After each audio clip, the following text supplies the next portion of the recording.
കൂട്ടുകാർക്കും JB flavour ജേണിയിലേക്ക് സ്വാഗതം. എന്തൊക്കെയുണ്ട് വിശേഷം? എല്ലാവരും സുഖമായിരിക്കണോ? ഇന്ന് എൻ്റെ സ്പെഷ്യൽ ആയിട്ടൊരു റെസിപ്പിയാണ് നോമ്പുതുറ ഹെൽത്തി ഷേക്ക്. നോമ്പ് തുറക്കുമ്പോൾ നമുക്ക് എല്ലാവർക്കും കുടിക്കാൻ പറ്റിയൊരു ഷേക്കാട്ടോ.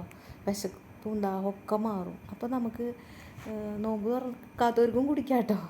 അപ്പോൾ നമ്മുടെ ഈ റെസിപ്പി എങ്ങനെയാണെന്ന് നോക്കിയിട്ട് വന്നാലോ. അപ്പോൾ ഇത് തയ്യാറാക്കാൻ വേണ്ടിയിട്ടുള്ള സാധനങ്ങൾ എന്താണെന്ന് നോക്കാം നമുക്ക്.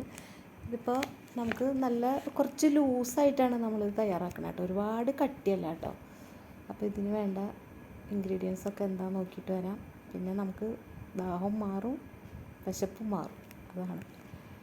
അപ്പോൾ ഇതിന് വേണ്ടി നമുക്ക് കുറച്ച് നാളികേരം ചിരണ്ടിയത്, കുറച്ച് പച്ചക്കപ്പലണ്ടി, ക്യാരറ്റ്, കുറച്ച് സേമിയ, പഞ്ചസാര. നമുക്ക് ക്യാരറ്റ് നന്നായിട്ടൊന്ന് വേവിക്കുക, ഒരുപാട് വേവരുത് കേട്ടോ ക്യാരറ്റ്. പിന്നെ കപ്പലണ്ടി ഒന്ന് വേവിക്കുക നന്നായിട്ട്. പിന്നെ കുറച്ച് സേമിയ നമ്മളെടുത്ത് വെച്ചിരുന്നില്ലേ, ആ സേമിയ ഒന്ന് വേവിക്കാൻ വെക്കുന്നുണ്ട്. സേമിയ ഇത്തിരി ഉപ്പിടുക. പിന്നെ ഒരുപാട് വെന്ത് പോകരുത് കേട്ടോ സേമിയ, ഒരു മീഡിയം ലെവലിൽ മതി, ഇത്രയും വേവ് മതി കേട്ടോ. അപ്പം നമ്മൾ പച്ചക്കപ്പലണ്ടിയും ക്യാരറ്റ് വേവിച്ചതും സേമിയ വേവിച്ചതൊക്കെ മാറ്റി വെച്ചു. ഒരുപാട് ക്യാരറ്റ് വെന്ത് പോകരുത് കേട്ടോ. അപ്പോൾ നമുക്ക് പിന്നെ ക്യാരറ്റ് ഗ്രേറ്റ് ചെയ്യുമ്പോൾ നമുക്കൊരു കടിക്കാനുള്ള പാകത്തിന് കിട്ടണം. പിന്നെ അത് ഡ്രൈ ഫ്രൂട്ട്സാണ്, അത് നമ്മൾ പിസ്ത, അണ്ടിപ്പരിപ്പ്, ബദാമൊക്കെ ഇഷ്ടമുള്ള ഡ്രൈ ഫ്രൂട്ട്സ് എടുക്കാം. പിന്നെ അവിൽ ഇതൊക്കെ വെച്ചിട്ട് നമുക്കൊരു ഹെൽത്തി ഡ്രിങ്ക് തയ്യാറാക്കാം.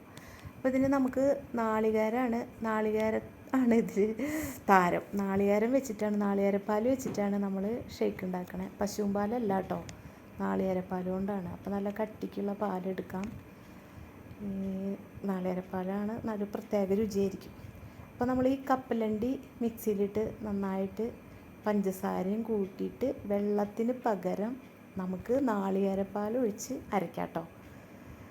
എന്നിട്ട് നമുക്ക് പേസ്റ്റ് പോലെ അരയ്ക്കണം. കപ്പലണ്ടി നമ്മൾ അരിക്കാൻ പാടില്ല, നന്നായിട്ട് പേസ്റ്റായിട്ട് ഇരിക്കണം. അപ്പോൾ അത് അരച്ചിട്ട് വരാം കേട്ടോ. അപ്പോൾ ഇതിങ്ങനെ കിട്ടിയ, അപ്പോൾ ഇത്തിരി കൂടി അരയാനുണ്ട്. അപ്പോൾ കുറച്ച് നാളികേരപ്പാലും കൂടി ഒഴിച്ചിട്ട് ഞാൻ ഒന്നും കൂടി നന്നായിട്ട് അരയ്ക്കാൻ പോകും. അപ്പോൾ നമ്മളിത് അരച്ചു കേട്ടോ, പാത്രത്തിൽ പകർത്തി വെച്ചു. എന്നിട്ട് ഞാൻ ഈ നാളികേരപ്പാലിൽ ഈ കപ്പലണ്ടി പേസ്റ്റും കൂടി മിക്സ് ചെയ്തു. എന്നിട്ട് അതിൽ സേമിയ വേവിച്ചതിട്ടു. ഇത് സെറ്റ് ചെയ്യാൻ പോവാണേ. അപ്പോൾ വേവിച്ചതിട്ടു കേട്ടോ, വേവിച്ചതിട്ടു. പിന്നെ നമ്മൾ ക്യാരറ്റ് ഗ്രേറ്റ് ചെയ്തതും ഇടാം നമുക്ക്. അതിട്ടിട്ടൊന്ന് നന്നായിട്ട് മിക്സ് ചെയ്യുക. പിന്നെ ഇതൊക്കെ നമ്മൾ നല്ലപോലെ ഫ്രിഡ്ജിൽ വെച്ച് തണുപ്പിക്കണം കേട്ടോ.